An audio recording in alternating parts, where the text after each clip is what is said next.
Welcome to the R2DaJ Podcast. I have here Eric. Eric, how are you doing today? I'm doing fine, Robin. How about yourself? Doing well as well. Thank you for asking. Now, the reason why I brought you here is because I see you as a successful person in Port Arthur, Texas. So, can you tell the audience what do you do? Let's see. I am a chemist, and I'm also a real estate investor. Okay. And where did you go to school for chemist? I went to school at Lamar University in Port Arthur for my degree in chemistry, where I graduated with a Bachelor of Science degree in chemistry.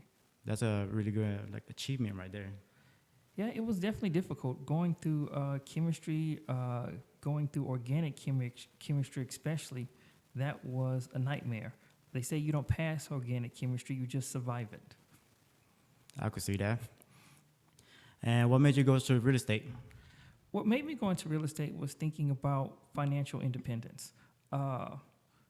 Many people have a job, and having a job is a wonderful thing. But the reality of the matter is, you want to have your own little something, be able to be independent. The world often changes fast. Economies change. People get laid off. You just never know what happens. And because you never know what happens, you always want to have something that's for yourself. And so that was sort of the idea behind me going into real estate. It was just something, a little business that I just had for myself. That's all it was. Now, it grew far beyond what I originally planned it to, what I originally thought it was going to be. In the beginning, it was like, buy, 3 or 4 or 5 maybe little houses. But then, I got deep into it and got a deep knowledge of it, and it just grew from there. I remember we talked for a little while, and you say right now you're kind of pulling back and you're selling some of your property. And why is that? I got tired. Working a full-time job, and I do enjoy my job, but managing 13 rental properties was a difficult task. And, it doesn't leave you much time during the day. So no matter whatever happens when, you as the landlord, and especially if you're the property manager, you're always having to deal with the phone calls from the tenants. And so it was one of those things where, you know what?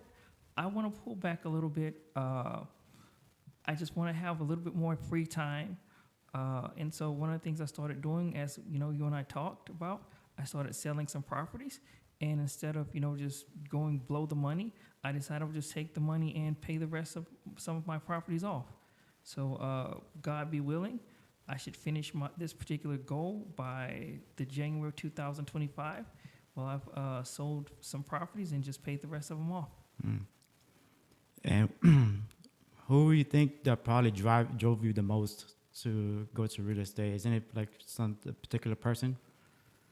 Oh. Or book that you read? Well, it was a conversation that started Thanksgiving dinner with my uncle. It was not necessarily him telling me to go into real estate, but him telling me to look into being able to handle and manage my own finances better. That's what sort of started it.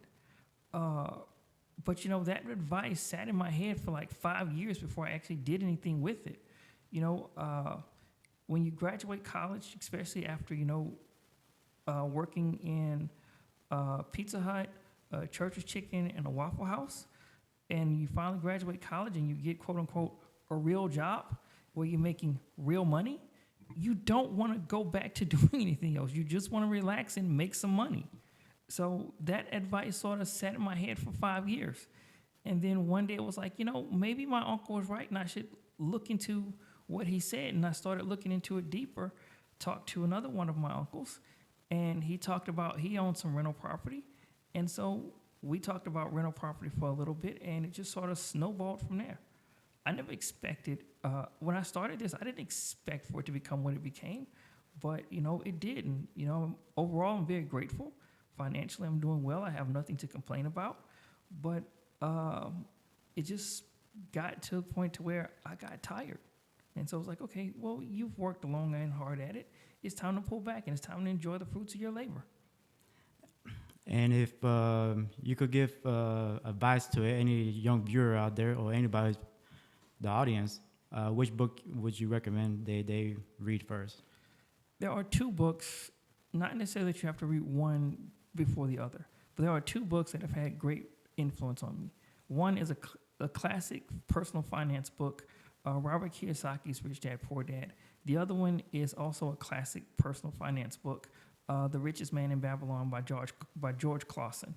I would recommend people reading them both. They contain deep knowledge and deep lessons that people can learn that will definitely instantly help you improve your own finances. That's good advice right there. I read both those books. I like those. And other books that maybe I like is also like how to influence people, make friends. How to win friends and how to influence people. Yes, yeah. That's another good one. Dale Carnegie, I want to say it. I think it might be. I'm not 100% sure. Yeah. Okay. But what do you see yourself in the future now? What you gonna do now since you're gonna travel the world or the country, or you're gonna relax for a while? I want to relax. You know what I want to do? I want to relax. So you're gonna go fishing more? I definitely want to fish more. That is definitely something I do plan to do, is do some more fishing. But, there are goals beyond this. 2025, like I said, I have another company in mind that I'm thinking about launching, and that will be my last one. I've decided that, you know what, that's it. I don't want to build another company after that. Oh, that's good. Okay. Well, I'm glad you were able to come here. Well, thanks for having me. You have any questions for me or anything like that? No, like I said, I really like what you're doing. Love the setup, love the room, love the idea behind the podcast. I think, inspiring people from a small town is a wonderful thing.